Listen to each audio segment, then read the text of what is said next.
अस्सलाम वालेकुम dear lawyers. Abbas चदर आपका भाई, मैं गुजारिश करना चाह रहा था, ये जो सिविल कोर्ट में परसों हमारे यहाँ फायरिंग का वाक़या हुआ है, हवाई फायरिंग का इलेक्शन के बाद एक एफआईआर हुई, इसके अंदर मुख्तलिफ लोग गिरफ्तार हुए और उसके बाद एक बड़ी हाइप क्रिएट हुई कि वकला कम्यूनिटी ने बड़ी फायरिंग की है। मैंने इसके ऊपर थोड़ा सा वर्कआउट किया, देखा इसके अंदर क्या हालात वाक़यात क्या हैं, तो मुझे पता चला कि इस एफआईआर में कई बेगुनाह लोगों को भी शामिल कर दिया गया है। तो ऐसे हालात में जब एक तरफ पूरी कम्युनिटी का मेजोरिटी का व्यू ये हो, बाहर निकल के बात करना बड़ा मुश्किल था। लेकिन मैं हमेशा ये समझता हूँ कि जायज़ बात जो होती है ना, अल्टीमेट अपने पाँव रखती है और नाजायज़ बात के कोई पाँव नहीं होते। मैं इसके लिए बाहर निकला, मैं इनके पास गुराया साहब और बाकी टीम के पास थाने भी रात को गया। एक मुश्किल फ़ैसला था लेकिन मैं गया। और अभी मैं आपके सामने कुछ हकायक रखना चाहता हूँ ताकि आपको क्लियर हो कि आप सिंपल अगर आपके कोई एकरस हो गए तो उसका ये मानी नहीं है कि हम गुनाहगार हो गए और सारी लाइबिलिटी हम अपने शोल्डर पे लेके बैठ जाएं। इस एफआईआर में 9 लॉयर्स भी शामिल हैं जो मौके से गिरफ्तार हुए हैं और वो वकील नहीं थे जो फायरिंग कर रहे थे। अब इसी तरह ये नुमान गुराया आपको अपना वाक़या बताता है, तो मैं आप कम्युनिटी को ये बात बताना चाहता हूँ कि भाई इनफैक्ट आप गलत चीज़ को कंडेम करें। मैं जैसे कि मैं खुद फायरिंग को बहुत को कंडेम करता हूँ, लेकिन साथ में मैं ये भी कहना चाहता हूँ कि उसका ये मानी भी नहीं है कि जो वकील हत्यागा उसको पकड़ लें। पहले तो फायरिंग होने से पहले उसको रोकना चाहिए, और दूसरा फायरिंग अगर हो रही है और कुछ लोग वहाँ से गिरफ्तार होंगे तो उनकी हद तक महदूद रहें। नुमान गुराया जैसे गिरफ्तार हुआ, जरा ये अपना बताएं नुमान, आपको क्या आपके साथ हुआ? बिस्मिल्लाहिर्रहमानिर्रहीम। सबसे पहले मैं अब्बास अली चदर साहब का शुक्रिया अदा करता हूँ और तमाम वकला बरदरी का जो मौके पर मौजूद हुए हैं आज अदालत में और जिन्होंने हमारा दफा किया है। और सबसे पहले मैं ये बात बताना चाहता हूँ कि हम इलेक्शन लूज़ कर गए थे, जिसकी वजह से हमें नॉलेज में आया कि हमारे एक साथी को पुलिस ने गिरफ़्तार कर लिया है। तो हम उसके पीछे गए हैं, जिसकी वजह से उन्होंने हमें उधर बिठा के हमारे ऊपर 780A का पर्चा दे दिया और उसके बाद हमें मुख्तलिफ़ थानों में घुमाते रहे। और इसमें बुनियादी तौर पे एक बात जो मैं क्लियर करना चाहता हूँ अपनी वकला बरदरी को, हम इलेक्शन हार गए थे और जो हारने वाला कैंडिडेट होता है वो कभी भी फायरिंग नहीं करता। तो जिसकी वजह से ये एक फ़ेक पर्चा बनाया गया है सिर्फ वकला की आड़ में कि वकला को इस टाइम जो है वो हाईलाइट करके जो दहशतगर्दी हो रही है उसमें वकला का नाम डाल दिया जाए।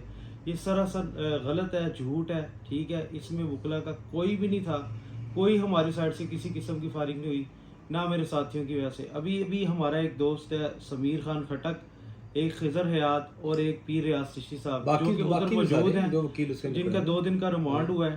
ठीक है, इंशाल्लाह हम उनके पीछे भी जाएंगे और उनको हम वापस लेके आएंगे। और मैं एक बार फिर वेलफेयर ऑफ बार ग्रुप का, अब्बास चद्दर साहब का और तमाम वकला बरदरी का शुक्रिया अदा करता हूँ कि जिन्होंने पैरवी की है और हकाइक को जानते हुए इस चीज़ को तस्लीम किया है कि हम इस चीज़ में बिल्कुल भी शामिल नहीं थे। अच्छा, इसमें मैं एक चीज़ और ऐड कर दूं, ऑनरेबल एटीसी कोर्ट ने नुमान को इसी ग्राउंड के ऊपर डिस्चार्ज किया, मुकदमे से डिस्चार्ज कर दिया कि एक कैंडिडेट जो है और स्पेशली वो कैंडिडेट जो कि लूज़ कर गया है वो भी फायरिंग में मुलव्वस कैसे हो सकता है, तो इनको वहाँ से डिस्चार्ज किया गया। इसके बाद पुलिस ने 7 मुकदमे मुख्तलिफ जो है ना वो प्लांट किए थे, इनके ऊपर रिकवरीज, इसके ऊपर भी पिस्टल रिकवरी प्लांट हुआ था। इसके अंदर मजिस्ट्रेट साहब ने ऑनरेबल मजिस्ट्रेट ने इनको जो है वो डिस्चार्ज किया। 7 मुकदमों में सब मुलजमान को डिस्चार्ज कर दिया। अब एक मुकदमा जो एटीसी कोर्ट में पेंडिंग है, मैं फिर दोबारा से कहना चाहता हूँ ऐसे तमाम पुरअमन लॉयर्स को जो एफआईआर जो फायरिंग की मजम्मत करते हैं कि भाई अब्बास चदर जो है वो फायरिंग को सपोर्ट करने वाला नहीं है, लेकिन वकील को मैं ज़रूर सपोर्ट करना चाहता हूँ। एक वकील जो है आप उसको सड़क पे उसको बेगुनाह को आप जेल में सड़ते हुए नहीं छोड़ सकते हैं। अच्छा, एक मैं आखिरी बात करना चाहता हूँ ऐसी जो मैं नहीं करना चाह रहा था, लेकिन मैं वो भी कर देता हूँ। अगर आपका अपना भाई बेटा कोई और कोई इसी मुकदमे में मुलव्वस हो जाए तो क्या करेंगे? आप उसके पीछे छोड़ देंगे? अल्टीमेट आप उसके पीछे जाएंगे। तो मैं इसी तरह मैं कहता हूँ जो लीडर कम्युनिटी का बड़ा बनता है। हाँ, आज ऐसे एक सिनेरियो वहाँ पे क्रिएट होने की मजिस्ट्रेट के सामने हुआ कि शायद लॉयर्स का और पुलिस का, मैंने वहाँ कंट्रोल किया और लॉयर्स को कहा नो, हमने कोई डिस्प्यूट नहीं करना है, हमने इनको मौका नहीं देना कि प्लांटेड हमारे ऊपर चीज़ें क्रिएट करें। तो सेटल हुआ। सेटल होने के बाद नुमान को बाइजन हमने वहाँ से भी डिस्चार्ज करवाया उसमें, और बाकी जो रिमांड पे लोग थे वो वापस भिजवाए ताकि वहाँ पे वकला और पुलिस के दरमियान इंतशार ना आए। ये है एक्चुअल लीडरशिप। आप डिस्प्यूट को बनने से पहले रोकें, अगर आप हो गया तो फिर अपने साथी का साथ दें। हमने इस कम्युनिटी की बात करनी है। हाँ, अभी आप देखें एफआईआर के अंदर 9 लॉयर शामिल हैं, वो क्या वकील हैं जो वहाँ पे फायरिंग कर रहे हैं?